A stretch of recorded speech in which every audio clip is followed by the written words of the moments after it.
RMIT in Australia.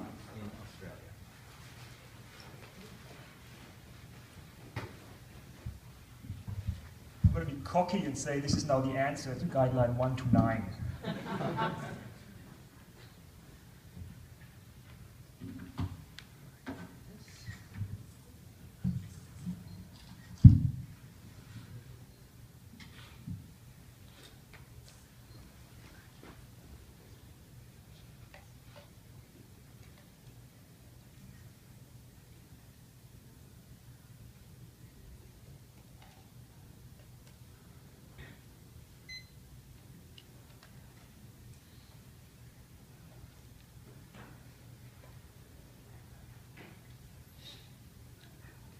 All right.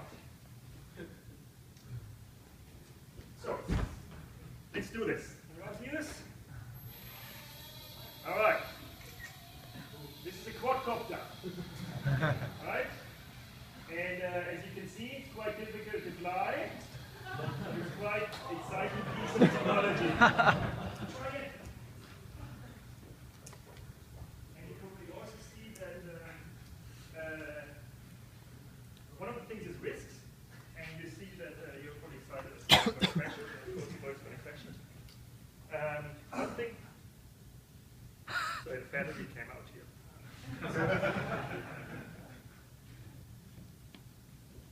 Okay, here we go.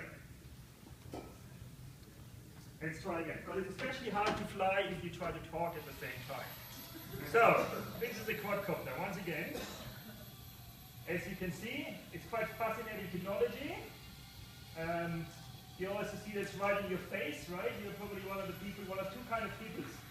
You either want to be touching it, or you don't want to be anywhere near it. But either way, you're quite fascinated with this flying thing.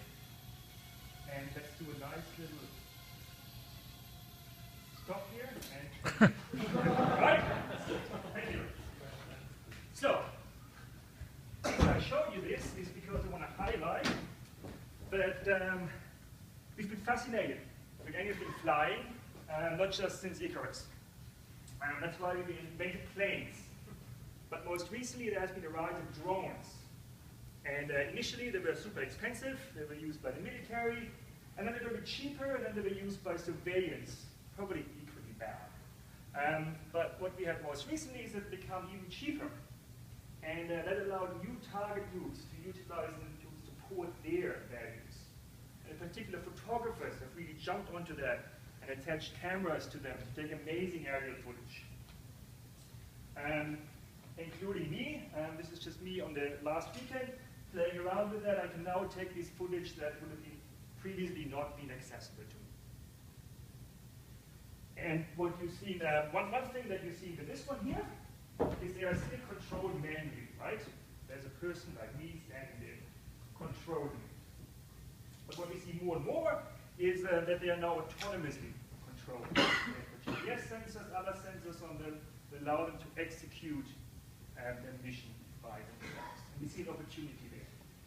Because we're also interested in joggers, and as you see in the previous talk, joggers really can appreciate technology. So we thought, very simple question, what happens if we give this new target group these quadcopters? And that's exactly what we did. We gave joggers quadcopters and thought, how does it change their experience of jogging? We found out that we can't just buy a quadcopter, so we had to build our own.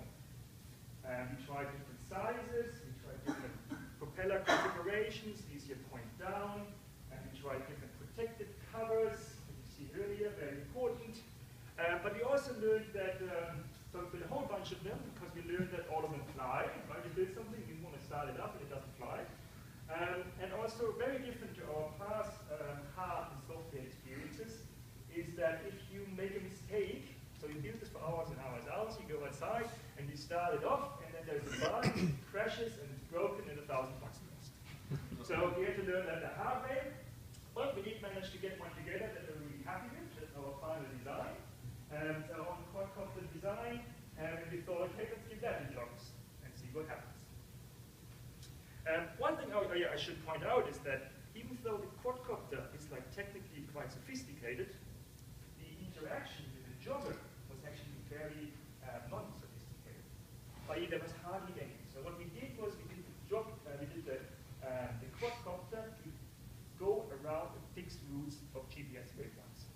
That's the route that you can see here. So there was no sensor on the jogger.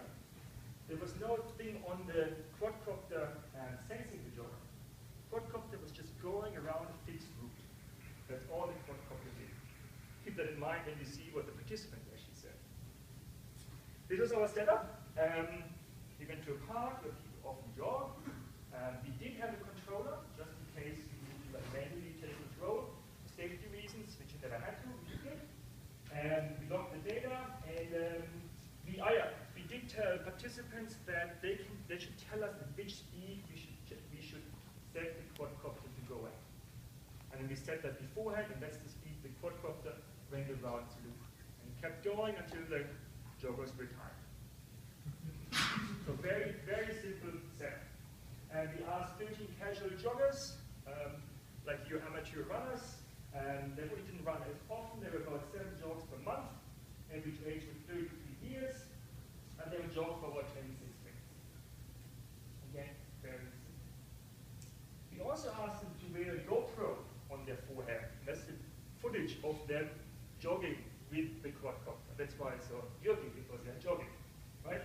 And then we used this footage to interview them right afterwards, when they were still tired, to capture exactly what was mentioned earlier, to get the lived experience of what's like jogging with this quadcopter.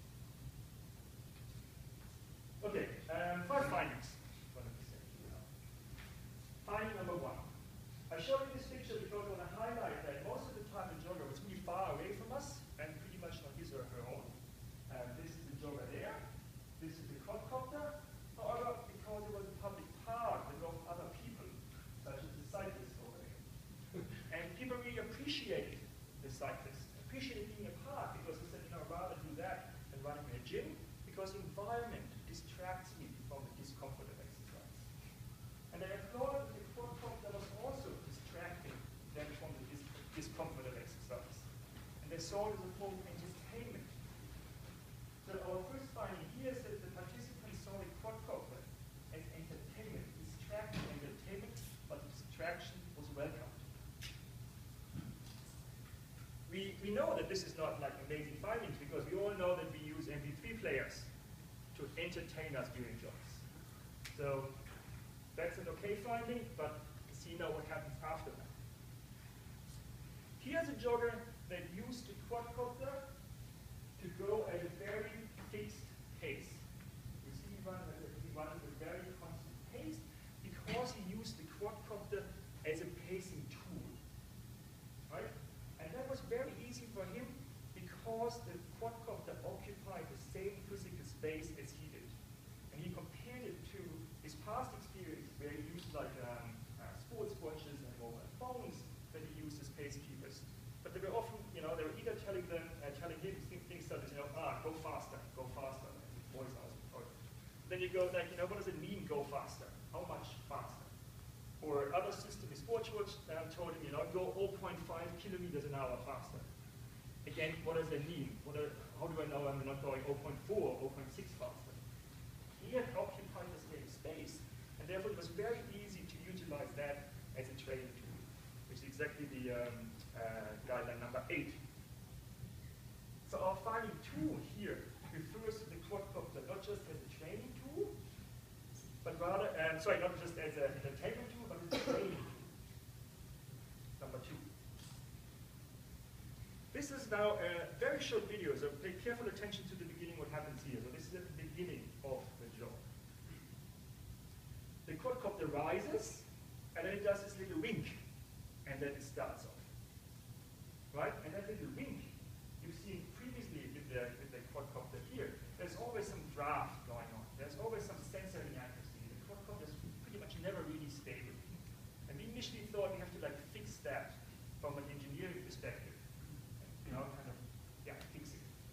Turns out that the participants actually loved that because they said, the quadcopter here wanted to communicate to me. It told me to like, come on, let's go faster. So they interpreted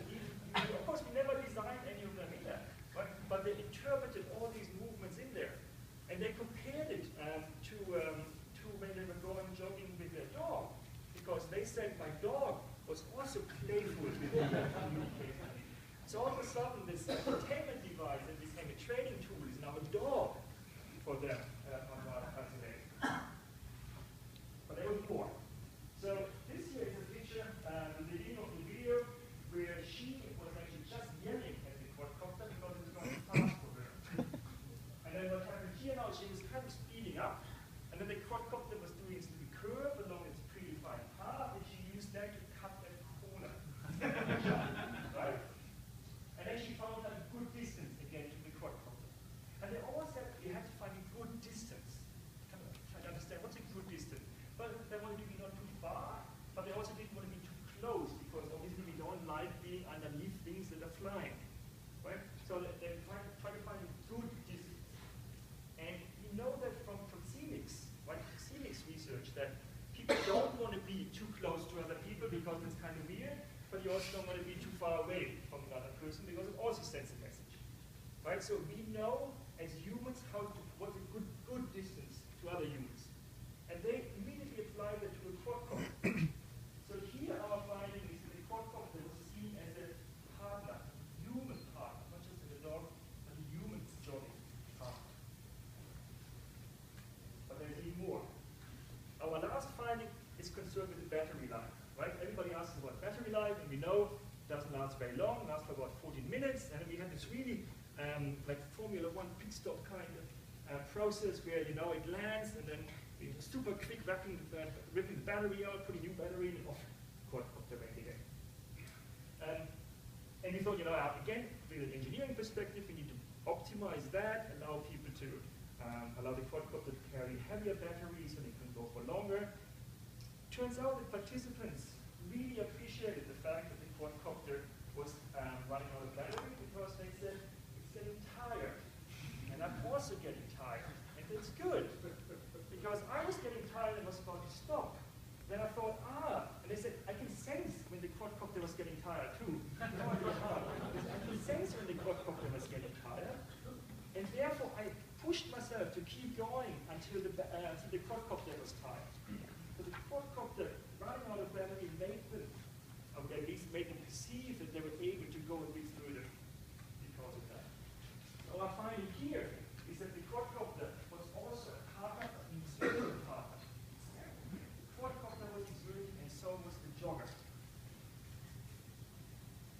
So in sum, what I've shown you here is that a quadcopter can be a jogging companion. It can go from an entertainment device to a training tool, to a dog, to a jogging partner, to an exerting partner. And now I'm going to take you from this to the bigger picture. What does it mean for HCI? Because understand, of course, you're all designing quadcopters for joggers tomorrow, or you should. What does it mean for HCI?